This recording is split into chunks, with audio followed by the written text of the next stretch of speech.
Hello అండి. ఈ story చాలా బాగుంటుంది. చివరి వరకు వినండి. నచ్చితే లైక్ చేయండి. ఒక చిన్న గ్రామంలో రామయ్య అనే వృద్ధుడు ఉండేవారు. ఆయన చాలా తక్కువ మాట్లాడేవారు. గ్రామంలో వాళ్ళు ఆయనను చూసి ఏమయ్యా, ఈయనకి మాటలే రావా అని నవ్వుకునేవారు. కానీ రామయ్యకు మాటలు రావనే కాదు, మాటల విలువ తెలిసినవాడు ఆయన. ఒకరోజు గ్రామంలో పెద్ద సమస్య వచ్చింది.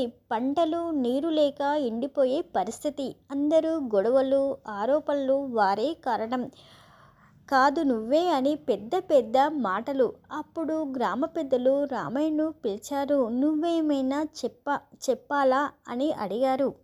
రామయ్య కాస్త ఆలోచించాడు. అందరి వైపు చూసి ఒక వాక్యం మాత్రమే చెప్పాడు. మాటలతో కాదు, పనితో నీరు వస్తుంది అంతే. అందరూ నిశ్శబ్దం.